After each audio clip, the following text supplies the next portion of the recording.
Bonjour et bienvenue sur cette nouvelle vidéo d'Hélène Wonderbooks dans lequel j'ai regroupé quelques lectures sous le signe de la nature et de l'anthropomorphisme. Il s'agit de mon deuxième bilan pour le Pumpkin Autumn Challenge, pour lequel je ferai bientôt un bilan complet puisque j'ai réussi à finir mon challenge. C'est une vidéo en fait que je voulais faire depuis un petit moment, mais j'ai eu beaucoup de travail ces derniers temps, donc je n'ai vraiment pas pu m'y consacrer. Et en plus, j'ai aussi attrapé un coup de froid, donc je ne me sentais pas de passer mon temps à me moucher, à tousser, à devoir faire des coupures. Donc j'ai laissé tomber et c'est pour ça que cette vidéo arrive un petit peu tard. Je voulais quand même donner mon avis sur certaines lectures que j'ai eues, d'autant plus que celles qui tournent autour de la nature ont été globalement de très bonnes surprises. Et bien entendu, je voulais pouvoir partager ça avec vous. Pour toujours rester dans cette ambiance automnale, j'ai ramené la décoration de ma cuisine. Par contre, ça tient un peu en équilibre sur le sofa, donc j'espère juste que ça va pas se casser la gueule. Donc je vais essayer de faire attention de pas trop gigoter comme je fais d'habitude. Et vu que j'ai toujours un petit peu mal à la gorge, je suis aussi accompagnée de ma tasse chouette que j'ai trouvée il n'y a pas longtemps et qui, je trouvais, allait parfaitement bien avec l'ambiance actuelle. Et sur ces bons mots, on va commencer tout de suite avec Dans la forêt de Jean Egland aux éditions Gallmeister. C'est un livre qui se situe entre le nature writing et le post-apocalyptique, ce qui m'avait plutôt intriguée au départ puisque je n'ai jamais lu de nature writing et que j'aime beaucoup le post-apocalyptique, mais je me demandais un petit peu comment ces deux choses allaient être mises ensemble. Ce roman va nous raconter l'histoire de deux sœurs, Nell et Eva, qui vont se retrouver involontairement prises dans les événements. Au début de l'histoire, on comprend très très vite en fait qu'elles sont toutes les deux seules, qu'elles vivent en forêt et qu'elles sont livrées à elles-mêmes. Et par leurs souvenirs, elles vont nous raconter comment elles se sont retrouvées dans cette situation. Donc elles vivaient bien entendu au début avec leurs parents, elles ont toujours vécu un petit peu isolées de la civilisation, dans la nature, dans la forêt. Et petit à petit, en fait, suite à plusieurs visites, elles vont se rendre compte qu'il y a des changements dans la ville, qu'il y a de moins en moins de monde, qu'il est de plus en plus difficile de se fournir dans les magasins, d'avoir de l'argent, d'avoir de l'essence. Et en fait, la fin du monde, la fin de la civilisation comme on la connaît, puisque c'est ce qu'on suppose, d'autant plus qu'il s'agit d'un roman post-apocalyptique, est raconté de cette façon-là. C'est-à-dire qu'on ne sait pas ce qu'il s'est passé réellement. À un moment donné, on nous parle de maladie, de chute économique de la civilisation, de guerre. En fait, on a l'impression que c'est un petit peu tout et un petit peu rien, mais qu'une sorte de fin est arrivée. Très vite, elles ne peuvent plus du tout se rendre dans la ville et il n'y a plus aucune trace de civilisation, plus d'avions dans le ciel, on n'entend plus de voitures, on n'entend plus. Et c'est comme ça qu'on en conclut effectivement que, plus ou moins, il n'y a plus rien. Suite à des événements malheureux, ces deux jeunes filles vont perdre tour à tour leur mère puis leur père. Ce n'est pas un spoil puisqu'en fait, dès le départ, on ne les retrouve que toutes les deux. Donc en fait, il s'agit de leurs souvenirs dans lesquels elles vont nous raconter comment ça s'est passé. Et elles sont donc livrées à elles-mêmes. D'abord, bien entendu, elles seront aux prises avec la dépression, le désespoir d'avoir perdu leurs parents, de se retrouver seules, de ne pas savoir comment se débrouiller ni quoi faire, avant de se rendre compte qu'en fait, elles sont entourées de nature, que la nature peut leur apporter beaucoup, même si au début, ça peut leur faire peur. Avec le temps, elles vont donc peu à peu commencer à apprendre de cette nature, à la maîtriser, et puis à essayer de l'utiliser pour elles-mêmes, bien entendu, pour se défendre, pour la nature, etc. Et c'est tout cet apprentissage, en fait, de comment est-ce que parfois on a des choses à portée de main, en particulier dans la nature, qui sont essentielles à nos vies, qui sont vitales réellement, c'est celles qui nous permettent de survivre, et à quel point on les connaît peu, on les maîtrise mal, alors que si on savait les utiliser, elles peuvent absolument tout nous apporter. Donc c'est cette redécouverte, cet apprentissage qui est décrit de plusieurs façons. D'abord, d'un point de vue plutôt civilisé, quand les jeunes filles sont plus apeurées qu'autre chose. Et puis, petit à petit, elles vont entrer en symbiose avec cette nature. L'écriture du livre va aussi suivre cette symbiose, puisqu'elle va finir d'une façon assez métaphorique, assez poétique, par tout simplement faire de la nature un nouveau personnage principal du livre, même si elle ne parle pas, elle ne fait pas des choses comme ça, mais sa forte présence, ça dans tout, dans les pensées, dans les actes, dans absolument tout dans le livre, fait qu'on a l'impression, de la même façon qu'on suit les personnages, d'être habité en fait par cette nature. Et si au début on vivait à travers les jeunes filles ce qui se passait autour d'elles, par leur regard, on a l'impression qu'en fait, au bout d'un moment dans le livre, on est cette nature et qu'on regarde faire ces jeunes filles et on essaye de les voir se débrouiller, se défendre et finalement de se dire est-ce qu'on les accepte ou non dans notre monde.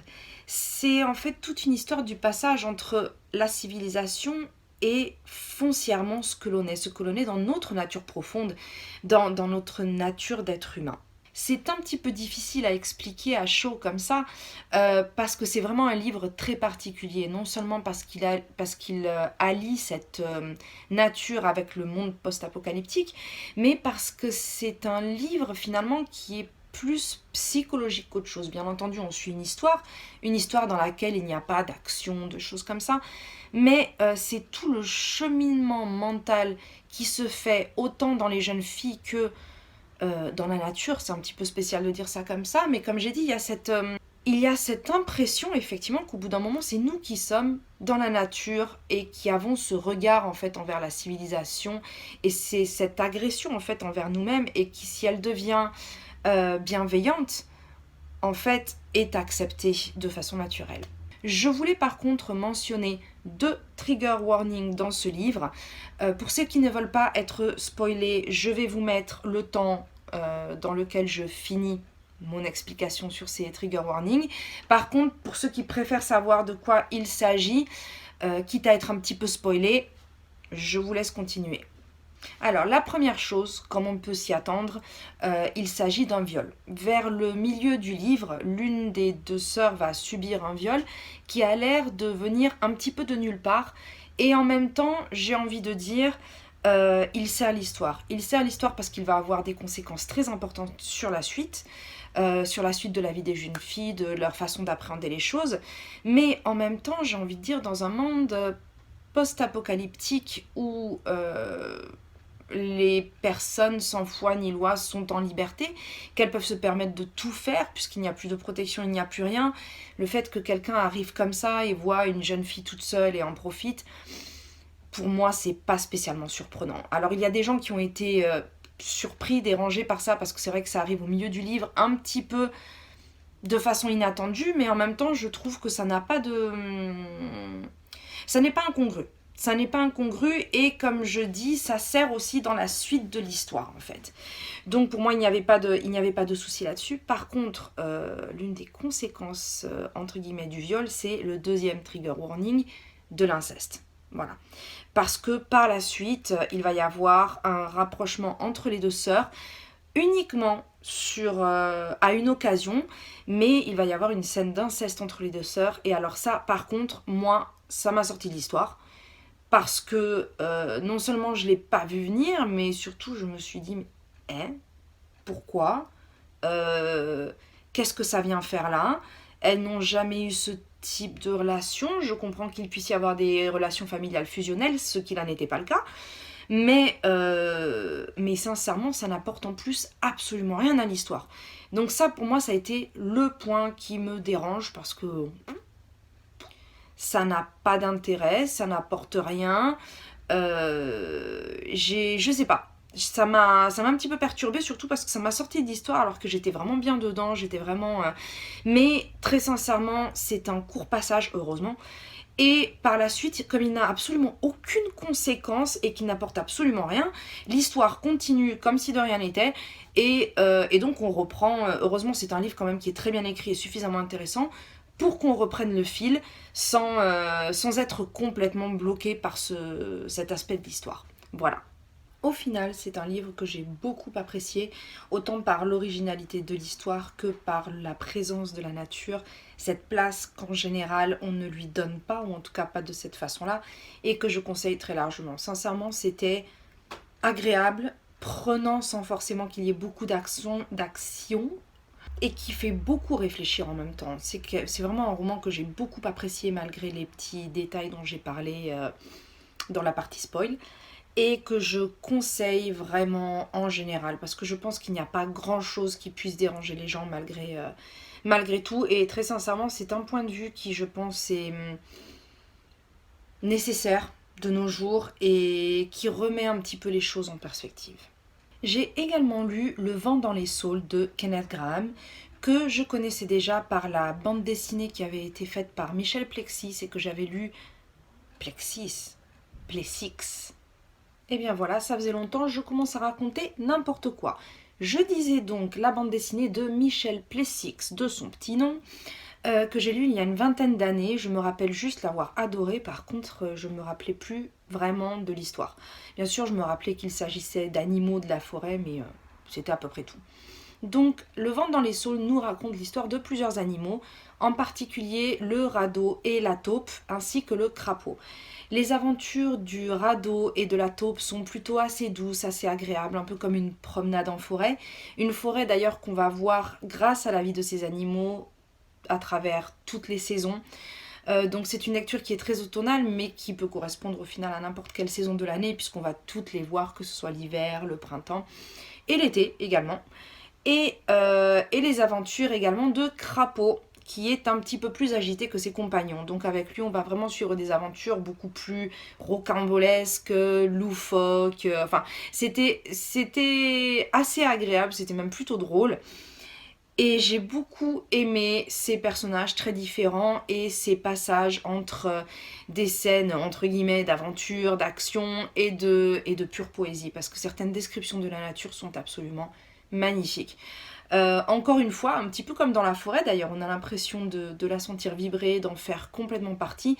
Et c'est l'une des raisons pour lesquelles je suis contente d'avoir eu de très bonnes surprises, puisque ces lectures un peu automnales, en fait, m'ont aussi reconnecté un petit peu avec la nature, qui me manquait un petit peu avec nos aventures mondiales de ces derniers mois, qui se font essentiellement à la maison.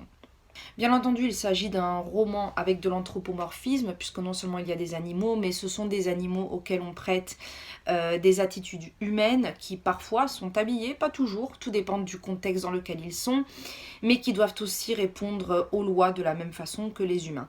C'était un livre que j'ai sincèrement beaucoup aimé. C'est un livre jeunesse, voire enfance. C'est un conte en fait qui est très connu outre-Manche et dans les pays anglo-saxons en règle générale, mais je pense qu'il peut aussi bien être lu par des enfants que des adultes. Pour ceux qui aiment les graphiques, je conseille aussi la bande dessinée, puisque même si je ne l'ai pas lue depuis longtemps, je sais qu'elle m'avait laissé un très très bon souvenir et elle reprend elle reprend le roman tel qu'il est. Juste une petite précision au sujet de la version anglaise, puisque je l'ai lu en version originale. En fait, je n'ai aucun problème avec l'anglais, mais là, pour le coup, j'ai un petit peu galéré. Alors, je ne sais pas si c'est parce que le langage est un petit peu ancien, mais c'est surtout le vocabulaire très très précis de la nature qui m'a un petit peu gênée, enfin gênée façon de parler, mais c'est vrai qu'il y a des moments où je n'étais pas sûre de ce dont il parlait, parce qu'il y a beaucoup beaucoup de détails sur les animaux, sur les plantes, sur des parties des plantes, sur des que je ne suis même pas sûre en fait de maîtriser en français. Donc pour le coup ça a été un petit peu difficile à ce niveau-là, mais comme souvent dans ce genre de cas, il suffit juste de laisser courir, on se laisse porter par l'histoire, on zappe quelques mots, on n'a pas besoin non plus de comprendre les choses au détail près. Très souvent, ça n'a pas vraiment d'incidence sur l'ensemble de l'histoire. C'est pour ça que j'en ai malgré tout une très très bonne impression, j'ai très bien compris l'histoire. Il y a peut-être certains passages un petit peu plus poétiques, un petit peu plus qui m'ont échappé, mais ça ne m'a en rien gâché mon plaisir. On continue avec les lectures graphiques et la première d'entre elles est Rats et les animaux moches de Sibylline et Jérôme Davio aux éditions Delcourt. C'est une bande dessinée que j'ai eue complètement par hasard, puisque je crois que je l'avais précisé, mais en fait je l'ai eu en gratuit sur le site du grand méchant loup Amazon.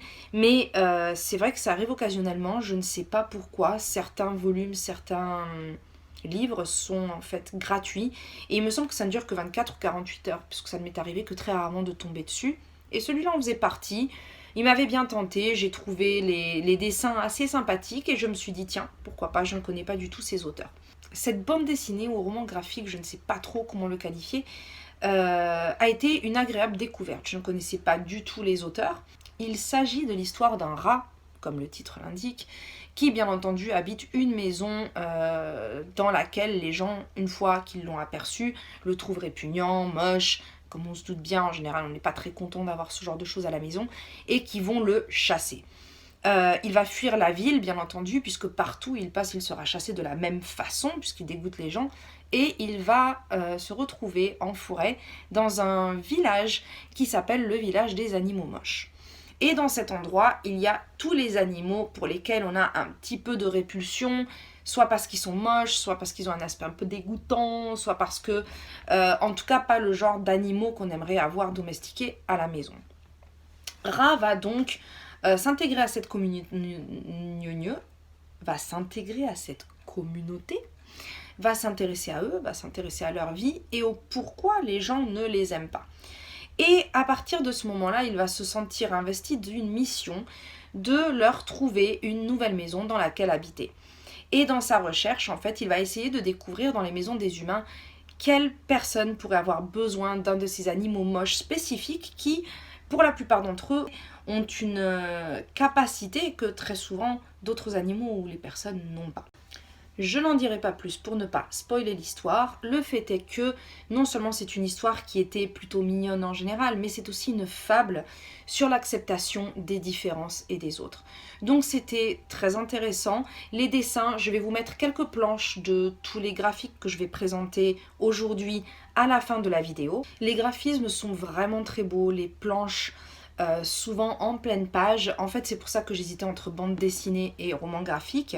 C'est-à-dire que ce ne sont pas toujours des vignettes qui se suivent. Il y a des mises en page qui sont très différentes, qui ont des compositions un peu particulières. On navigue un peu entre le graphique roman d'enfant, fable illustré. Voilà, c'est un petit mélange comme ça. Donc du coup, l'idée de base est très très bonne. J'ai bien aimé l'histoire, même si elle est assez convenue, mais je pense que pour des gens plutôt jeunes, pour des enfants, c'est une lecture à faire avec des adultes et franchement pour laquelle il y aura beaucoup à développer, beaucoup à dire. En tout cas, franchement, très très bonne découverte.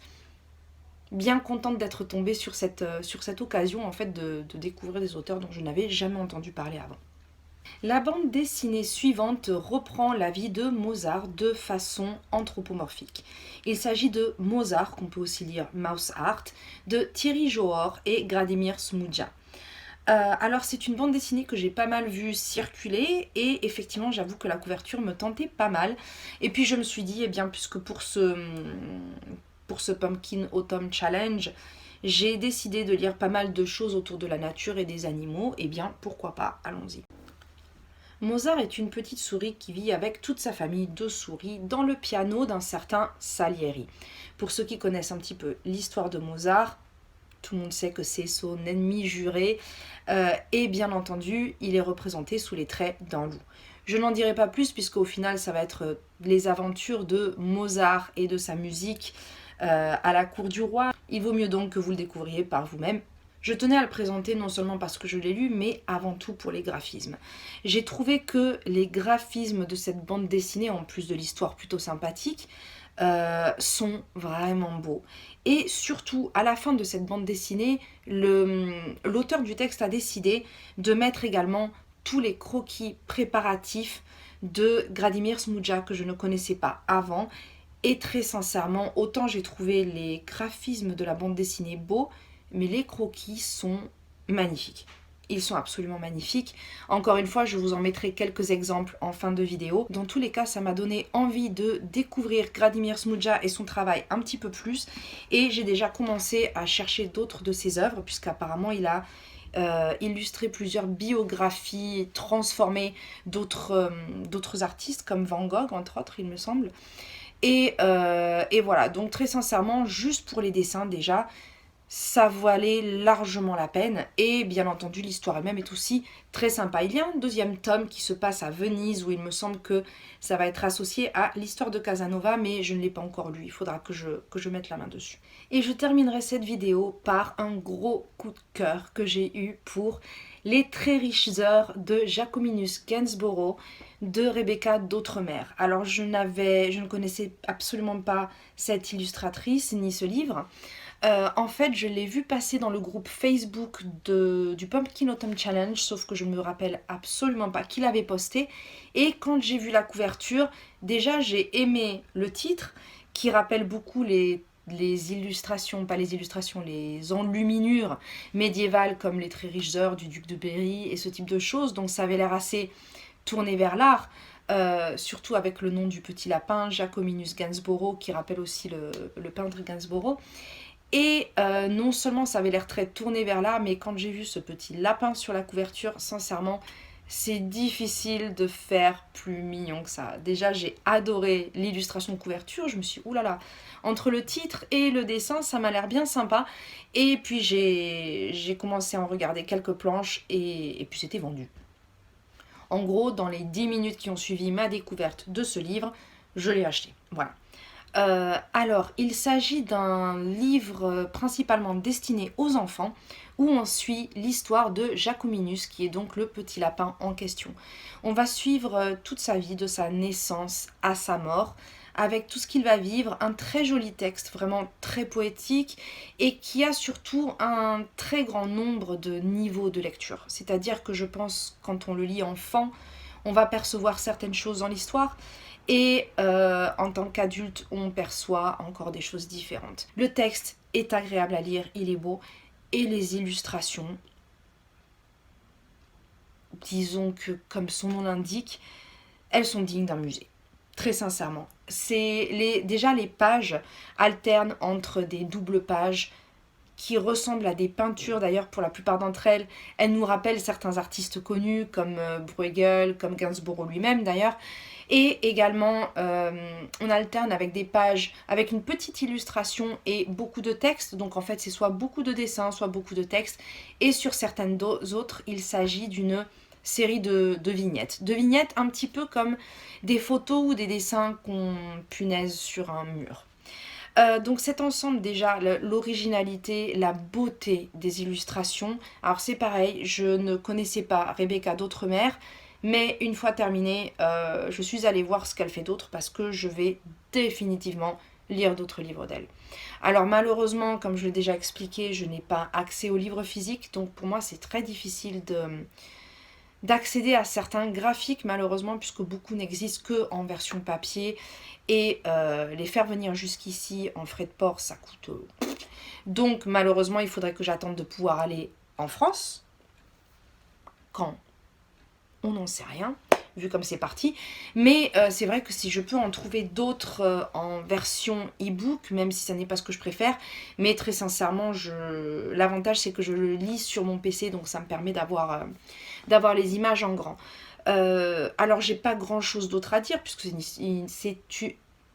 c'est une histoire, c'était difficile à dire, c'est une histoire somme toute assez courte, mais on peut passer des heures à regarder chacune des planches. Elles sont grandes, elles sont pleines de détails, elles ont des couleurs et des tons absolument magnifiques. Et très sincèrement, je pense que de tous les livres que j'ai cités aujourd'hui, c'est peut-être mon plus gros coup de cœur. Voilà, c'est un plaisir des yeux et je ne peux que le conseiller, que ce soit pour des enfants, pour des adolescents, pour des adultes. Et bien voilà, donc c'est fini pour cette fois-ci. J'espère que ma prochaine vidéo viendra plus vite, d'autant plus que je voulais faire un ou deux autres bilans pour le Pumpkin Autumn Challenge et qu'il faut aussi que je présente ma palle pour le Cold Winter.